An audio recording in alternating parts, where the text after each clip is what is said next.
রোগ হলে জীবন থেকে সুখ হারিয়ে যায়, তাই তো রোগের আরেক নাম অসুখ।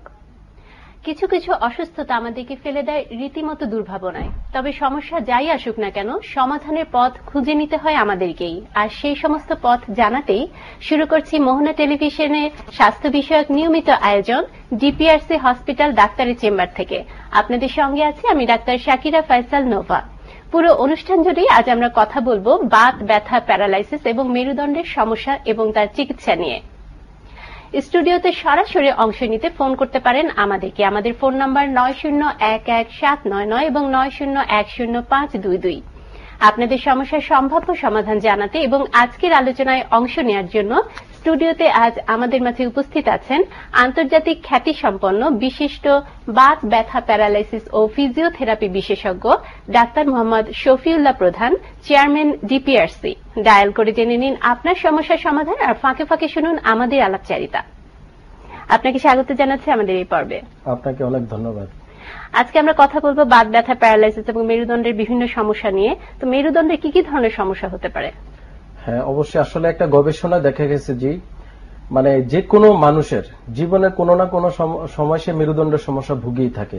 আর কিছু রোগী আছে যাদের এই সমস্যা পার্মানেন্ট, মানে এই সমস্যা আর কখনো সারে নাই। তো আমরা যদি মেরুদণ্ডের সমস্যাগুলো দেখি, এখন মডার্ন যে জীবন, আমাদের বেশিরভাগ রোগী, যেমন আমার কাছে এই বেশিরভাগ রোগী আমরা মধ্যবয়সী পেয়ে থাকি, যারা কর্পোরেট জব করে, বিভিন্ন অফিস আদালত বা উচ্চপদস্থ কর্মকর্তা, ব্যাংকার, বিভিন্ন বিজনেসম্যান।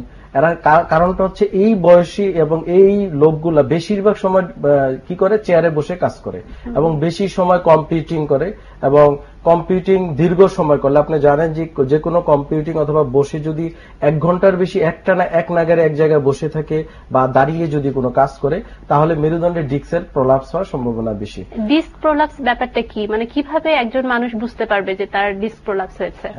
ডিস্ক হচ্ছে মেরুদণ্ডের যে আমরা 33টা ভার্টেব্রা বা কশেরুকা থাকে, এর মাঝখানে একটা চাকতির মতো একটা নরম অংশ, যেটা সেকেন্ডারি কার্টিলেজ ডাক্তারি ভাষা বলে থাকি। এর কাজ হচ্ছে শরীরে শক অ্যাবজর্ব করা, মানে ওজনটা সে নেওয়া। 2 হাড়ের মাঝখানে এই ডিস্কটা দেওয়া থাকে, যেন একটা হাড় আরেকটা হাড়ের সাথে কোনো কারণে আঘাতপ্রাপ্ত না হয় বা শরীরের ওজন যেন সে নিতে পারে। ওটা হচ্ছে এক প্রকার সেকেন্ডারি কার্টিলেজ এবং নরম একটা পদার্থ, যেটা মাংসপিণ্ডের মতো গোল চাকতি। এই ডিস্কের ভিতরে থাকে নিউক্লিয়াস পালপোসাস, যেটা জেলি টাইপ সাবস্টেন্স, আর চারপাশে একটা ক্যাপসুল থাকে যেটা ডিস্কটার ধরে রাখে, সেটা হচ্ছে অ্যানুলাস ফাইব্রোসাস। তো এই মেরুদণ্ড যদি আপনি দীর্ঘ সময় সামনে ঝুঁকে কাজ করেন বা কম্পিউটিং করেন, যদি ঘাড় অতিরিক্ত উঁচা করে বা ঘাড় বেশি নিচা করে, তাহলে দেখা যায় মেরুদণ্ডের যে ঘাড়ের যে ডিস্কগুলো আছে আস্তে আস্তে আস্তে আস্তে এক পর্যায়ে ওই ভিতর থেকে নিউক্লিয়াস পালপোসাসটা বের হয়ে অ্যানুলাস ফাইব্রোসাসকে সে ভেদ করে বের হয়ে আসতে পারে। এসে প্রবলেমটা যেটা হয় যে আপনি জানেন স্পাইনাল কলামের ভিতরে যে থাকে, যে নার্ভ থাকে, এই নার্ভের উপরে সে কম্প্রেশন ক্রিয়েট করে। তখন নার্ভ যেখানে কম্প্রেশন হলো, যে নার্ভের উপর প্রেসার হলো, ওই নার্ভ যেখানে সাপ্লাই দিল, যদি কোনো হাতে সাপ্লাই দিয়ে থাকে হাতে সমস্যা হবে। তো যদি ঘাড়ে ডিস্ক প্রলাপস হয়, বেশিরভাগ ক্ষেত্রে ঘাড় ব্যথা হবে, এটা একেবারে কমন।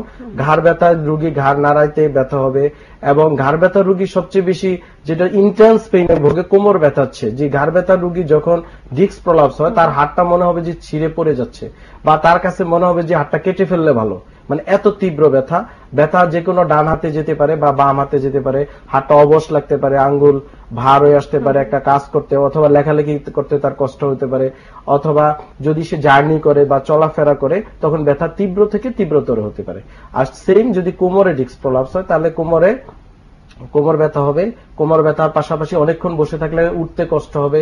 আর এই প্রবলেমটা চলতে থাকতে থাকতে এক পর্যায়ে দেখা যায় ব্যথা পায়ের দিকে চলে যেতে পারে, সেটা যে কোনো ডান পা বা বাম পা। কেন এরকম কিন্তু প্রায় দেখা যায় যে পায়ের ব্যথার সমস্যা নিয়ে আসছে, কিন্তু পরে দেখা যায় যে ইনভেস্টিগেশন করে যে আমরা যদি সেটা আমরা ডাক্তারি ভাবে দেখি বা একটা এমআরআই করি সিম্পল কোমরের, তাহলে দেখা যায় যে প্রায় ডিস্ক প্রলাপস হয়। এবং কোমরের যেটা লাম্বার স্পাইনের L4-5 L5 স্যাক্রাল 1, এই দুইটা ডিস্কই বেশি ভালনারেবল, মানে বেশি ডিস্ক প্রলাপস হয়ে থাকে। আর ঘাড়ে সার্ভাইকাল 5, 6 এবং 6, 7। তো এই ডিস্ক প্রলাপস হলে রোগী কিন্তু শুরুতে বুঝে না, দেখা যায় প্রাইমারি অবস্থায় কি একটু ব্যথা হয়, হালকা ব্যথা, ঘাড় ব্যথা বা কোমর ব্যথা হয়, হয়তো একটা পেইন কিলার খেয়ে নিল অথবা একটা ওষুধের দোকানে গিয়ে একটা ব্যথার ওষুধ খেয়ে নিল, একটু গরম শেক দিল অথবা একটু রেস্ট নিল, আবার কমে গেল। আবার সে একই কাজ করছে, সে অফিসে গিয়ে আবার সে ঘন্টার পর ঘন্টা বসে একই কাজ করছে। অথবা কেউ কোনো কারণে আঘাত পেল, প্রাইমারি অবস্থা হয়তো একটু টর্ন হয়েছে, সে বুঝতে পারেন একটু ব্যথার ওষুধ খেয়ে কিছুদিন রেস্ট নিলে ইমপ্রুভ হয়ে গেল, রোগী কিন্তু আর ডায়াগনোসিস হলো না যে তার কি হলো। বাট একদিন চলতে চলতে এমন হয় যে একদিন যে কি হয়েছে, আগের দিন সে বাসা পাল্টিয়েছিল এক এলাকা থেকে হয়তো আরেক এলাকায় গিয়েছিল, অথবা ভারী কিছু ক্যারি করছিল, অথবা বাথরুমে একটা বালতি টান দিয়েছিল, তারপর থেকে আর রোগী কি নড়তে পারছে না, সে কোমরে এত ব্যথা থেকে পায়ে ব্যথা চলে যাচ্ছে বা পা অবশ অবশ ভাব মনে হচ্ছে। তো এই ডিস্ক প্রলাপস রোগীগুলো একেবারে ক্লিনিক্যাল ফিচার গুলো খুবই সহজ, আমরা খুব সহজে কিন্তু বুঝতে পারি এটা। আমরা আবার এই প্রসঙ্গে আসবো ফোনটি নিয়ে। হ্যালো। হ্যালো, আসসালামু আলাইকুম। ওয়ালাইকুম সালাম। হ্যাঁ, আমি আফরোজা বলছি ঢাকা থেকে, ঢাকা এয়ারপোর্ট থেকে। জি, আপনার প্রবলেমটা হচ্ছে যে 3-4 বছর যাবত আমার মাজাতে ব্যথা। ওই ব্যথাটা তো আমি কোনো উপর হয়ে কোনো কাজই করতে পারি না, প্লাস কোনো কাজই করতে পারি না, প্রচন্ড ব্যথা। এবং সেই ব্যথাটা আস্তে আস্তে আমার পায়ে চলে গেছে, হাঁটুতে কেমন যেন জ্বালা পোড়া হয়, জ্বালার মতো হয় দুই হাঁটুর জায়গায়। তো আমি ডাক্তার দেখিয়েছি, ক্যালসিয়াম প্লাস আমাকে জয়েন্ট প্লাস এটা দিয়েছিল, খাওয়ার পরে কিছুটা ভালো লাগছে, কিন্তু এখন আবার সেই প্রবলেমটা। আপনার বয়স কত হবে আনুমানিক? এজ হচ্ছে 27। জি, আপনি কি জানেন কি কারণে এই সমস্যাটা হচ্ছে, বা এই যে আপনার কোমর ব্যথা, পায়ে যায়, জ্বালা পোড়া করে, এই ব্যথাটা কেন হচ্ছে? ডাক্তার সাহেব কি বলেছে আপনাকে? না, ডাক্তার আমি 1-1.5 মাস আগে ডাক্তারের কাছে যাওয়ার পরে উনি আমাকে এই ওষুধগুলো দিল, প্লাস ব্যথারও কিছু ওষুধ দেওয়ার পর খাওয়ার পর বলছে আবার যেতে। 1 মাস যাওয়ার পরে আমি আবার আমাদের বাড়ির পাশে একটা হসপিটাল ছিল যা ওই বাংলাদেশ মেডিকেল, কিন্তু ওই ডাক্তারটা অন্য জায়গায় চলে গেছে। এখন আমি ভাবতেছি যে আবার অন্য কোনো ডাক্তারের কাছে যাব, তা আপনাদের প্রোগ্রামটা দেখার পরে। জি দর্শক, আমরা বুঝতে পেরেছি। আমি আপনার সমস্যাটার সম্ভাব্য যে সমস্যাটা হচ্ছে উত্তর দিচ্ছি। আসলে ওনার যে সমস্যা হচ্ছে এটা ক্লিয়ার ডিস্ক প্রলাপস।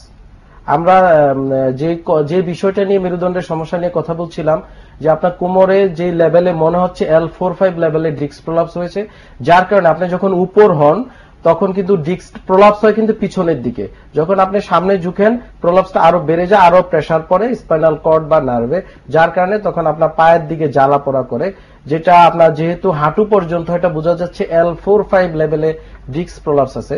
আপনি কিন্তু জানেন না, আপনি কিছুদিন ওষুধ খেয়ে হয়তো ভালো আছেন, আবার এখন হচ্ছে, কিন্তু পার্মানেন্ট কিন্তু সমাধান হচ্ছে না। আর এই ডিস্ক প্রলাপস গুলো যেগুলো হবে আস্তে আস্তে চলতে থাকলে এক পর্যায়ে পা অবশ বা পার্মানেন্ট নিউরোলজিক্যাল ডিসেবিলিটি হতে পারে, আপনার বিভিন্ন সমস্যা হতে পারে। তা আমি বলবো আপনি সিম্পল একটা এমআরআই করে দেখেন লাম্বোস্যাক্রাল স্পাইন, অবশ্যই আপনার ডিস্ক প্রলাপস হয়েছে। দেন এই রোগীগুলোকে আমরা কিছুদিন হসপিটালে রেখে যদি রেগুলার 2 থেকে 3 বেলা ফিজিওথেরাপি দিতে পারি সঠিক নিয়মে, আপনি পার্মানেন্টলি সুস্থ হয়ে যাবেন। দেন আমরা কিছু এক্সারসাইজ শিখিয়ে দিব ডাক্তারি ভাবে, এই এক্সারসাইজ গুলো করতে হবে, একেবারে কঠিন কিছু না। এক্সারসাইজ আপনি যখন বিছানায় যাবেন তখন শুয়ে করতে হবে 5-10 মিনিট, আবার বিছানা থেকে ওঠার সময় 5-10 মিনিট।